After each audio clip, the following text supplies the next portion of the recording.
Assalamualaikum warahmatullahi wabarakatuh. Perkenalkan, nama saya Anissa Diah Cayaning Nugraha, NRP 1519100000027 dari Teknik Sementasi Angkatan 2019. Nah, kali ini saya akan membahas mengenai transport layer. Lalu, apa sih transport layer itu? Transport layer adalah lapisan keempat dalam model Open System Interconnection OSI dan bertanggung jawab untuk komunikasi ke ujung-ujung melalui jaringan. Nah, transport layer ini menyediakan komunikasi logis antara proses aplikasi yang berjalan pada host yang berbeda dalam arsitektur, protokol berlapis, dan komponen jaringan lainnya. Singkatnya, lapisan transport mengumpulkan segmen pesan dari aplikasi dan mengirimkannya ke jaringan lapisan 3. Di sini, segmen dirakit kembali menjadi pesan yang lengkap dan diteruskan ke layer 7. Lapisan transport ini juga bertanggung jawab atas pengelolaan koreksi kesalahan, memberikan kualitas dan keandalan kepada pengguna akhir. Lapisan ini memungkinkan host untuk mengirim dan menerima data. Paket atau pesan dikoreksi kesalahan melalui jaringan dan merupakan komponen jaringan yang memungkinkan untuk multiplexing. Nah, oke, lanjut. Nah, ini dia ada peranan penting dalam transport layer. Tepatnya ada 7 nih. Yang pertama, penerima data yang dikirim oleh session layer. Berdasarkan model OSI, session layer harusnya terlebih dahulu melalui proses transmisi.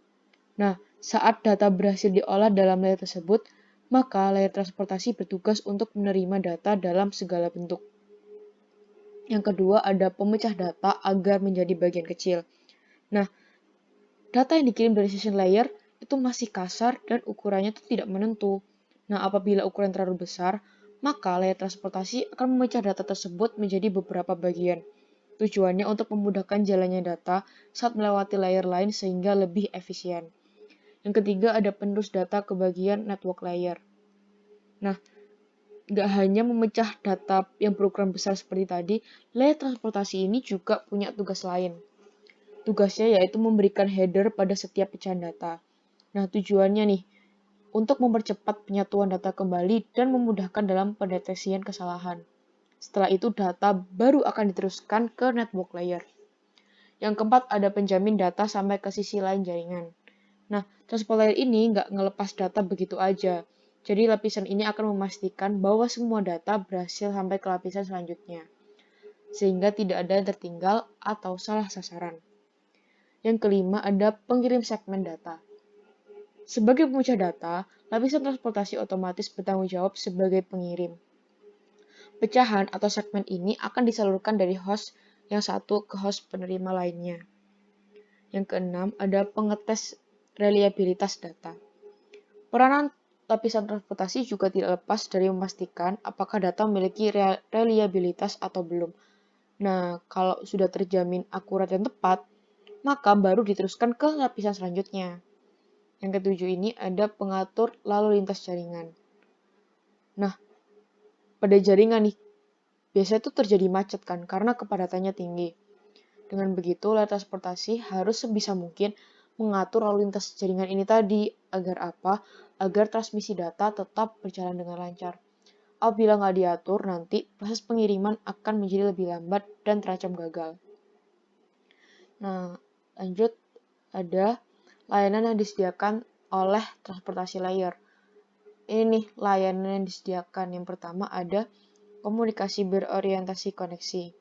Nah, perangkat di titik akhir komunikasi jaringan seperti TCP untuk memastikan koneksi kuat sebelum data dipertukarkan.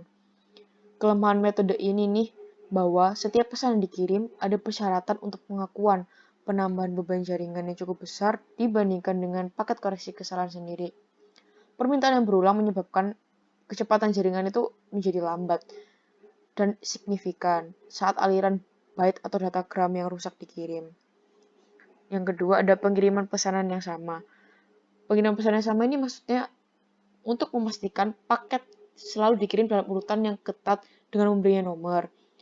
Nah, meskipun transport layer ini bertanggung jawab, lapisan transport layer ini dapat memperbaiki setiap ketidaksesuaian dalam urutan yang disebabkan oleh penurunan paket atau gangguan perangkat dengan menyusun ulang mereka. Yang ketiga ada integritas data. Nah, dengan menggunakan checksum, integritas data di semua lapisan pengirim itu dapat dipastikan. Data hilangnya rusak dapat dikirim ulang dengan meminta pengirim ulang dari lapisan lain. Yang keempat ada alert control. Nah, perangkat di setiap ujung koneksi jaringan sering tidak memiliki cara untuk mengetahui kemampuan satu sama lain dalam hal throughput data. Pada akhirnya, data dikirim lebih cepat daripada kecepatan di mana perangkat penerima dapat melakukan buffer atau memprosesnya. Jika terjadi buffer overruns, dapat menyebabkan gangguan komunikasi total. Sebaliknya, jika perangkat penerima tidak menerima data dengan cukup cepat, nah ini dapat menyebabkan kekurangan buffer, yang dapat menyebabkan penurunan performa jaringan yang tidak perlu. Lalu ada kontrol lalu lintas. Nah, jaringan komunikasi digital tunduk pada pembatasan bandwidth dengan kecepatan pemrosesan. Nah, dapat menyebabkan potensi besar kemacetan data di jaringan. Kemacetan data ini dapat mempengaruhi hampir setiap bagian jaringan. Lapisan transport dapat mengidentifikasi gejala node yang kelebihan beban dan lajur aliran yang berkurang serta mengambil langkah tepat untuk mengatasi masalah ini. Lalu ada multiplexing. Jadi, transmisi beberapa aliran paket dari aplikasi yang tidak terkait melalui jaringan memerlukan beberapa mekanisme kontrol yang sangat khusus. Nah, multiplexing ini memungkinkan penggunaan aplikasi secara bersamaan melalui jaringan seperti saat browser internet berbeda dibuka di komputer yang sama. Dalam model OC, multiplexing ditangani di lapisan layanan. Lalu yang terakhir ada orientasi byte. Orientasi byte ini memilih untuk menerima aliran byte daripada paket. Lapisan transport memungkinkan transmisi aliran data berorientasi byte jika diperlukan. Lalu next, protokol transport dapat memiliki koneksi simultan ke komputer, namun komputer penerima masih mengetahui kemana setiap paket data harus dikirim. Ini dilakukan melalui port dan soket. Nah, port itu alamat internal yang bertindak sebagai jalur untuk mengontrol aliran data. Karena kita membutuhkan setiap port untuk spesifik ke aplikasi tertentu, ada ribuan port yang bisa digunakan. Nah, jika kita menggunakan internet, misal data yang dirutekan melalui TCP port 20. Nah, port ini tuh disebut port HTTP. Nah, port ini tuh juga dikenal sebagai port yang memang terkenal.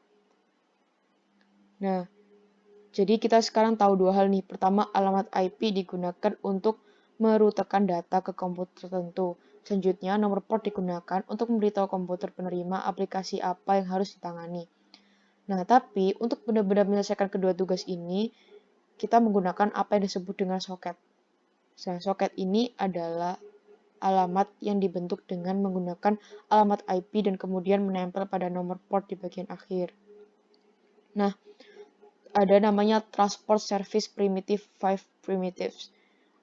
Nah, ada connect, listen, disconnect, send, and receive. Setiap primitif berkaitan dengan sebuah library prosedur yang mengeksekusi parameter untuk primitif dan library sebagai berikut. Yang pertama ada con6 sama dengan listen atau lokal. Con6 sama dengan connect local remote. Yang ketiga status sama dengan send, isinya con6 buffer bytes. Yang keempat status sama dengan receive, yaitu con6 buffer bytes juga. Yang kelima status sama dengan disconnect atau con6. Lalu ada yang namanya addressing. Nah, addressing ini tuh proses penyalinan data yang berukuran byte atau word langsung ke dalam register tujuan. Nah, data yang dimaksud di sini tuh nilai bilangan tertentu atau bisa disebut dengan konstanta. Nah, lalu ada namanya connection establishment. Proses connection establishment terdiri atas 3 langkah yang disebut dengan three-way handshake, di mana klien dan server akan mempertukarkan initial sequence number atau disebut dengan ISN dan acknowledge ISN dari perangkat komputer yang dituju. Nah, ini nih ada langkah-langkah connection establishment. Yang pertama, kalian memulai hubungan dengan mengirimkan server TCP segment dengan SYN bit di set dan nomor urut di awal. Dengan mindset SYN bit memberitahukan si penerima bahwa si pengirim sedang dalam mode inisialisasi ISN dan ISN itu belum dikonfirmasi. Nomor acknowledgement di segmen ini nggak terlihat. Karena apa? Karena nilainya pada di titik ini tuh belum valid. Lalu yang kedua, server merespon dengan mengirimkan ACK dan segmen SYN yang di dalamnya terdapat ISN. ISN ini tadi ya Initial Sequence Number milik server. Lalu bit ACK menunjukkan bahwa isi dari kolom acknowledgement ini number adalah valid. Yang ketiga, klien mengirimkan segmen ke server bit FIN dan ACK. Kemudian, server merespon dengan segmen yang hanya bit ACK di set dan acknowledgement number ditambah 1. Lalu, server kemudian mengirimkan segmen ke klien dengan bit FIN dan ACK. Yang keenam, setelah menerima FIN dari server, klien juga akan mengirimkan ACK yang ditambah 1 ke server. Lalu ada yang disebut dengan reliable communication. Untuk komunikasi andal, data dikirimkan dengan andal melalui kombinasi nomor urut dan pesan pengakuan ACK atau NAK. Nah, setelah mendeteksi kesalahan atau kehilangan paket, sumber dapat memulihkan dengan mentransmisikan ulang paket tanpa keterlibatan dan aplikasi pengguna. Mode ini menjamin pengiriman paket pesan tepat satu kali saat aplikasi perlu mengandalkan transport dan mendasari untuk menjamin pengiriman pesan ke tujuan. Mode ini tuh bakal digunakan. Lalu dan mode itu opsional. Lalu yang terakhir ada TCP and UDP protokol. UDP sendiri adalah jenis protokol internet yang memungkinkan sebuah perangkat lunak pada komputer bisa mengirimkan pesan ke komputer lain melalui jaringan tanpa perlu ada komunikasi awal. Lalu TCP adalah bagian inti penting dari internet protokol atau yang disebut dengan IP, yang kemudian sering disebut sebagai TCP or IP.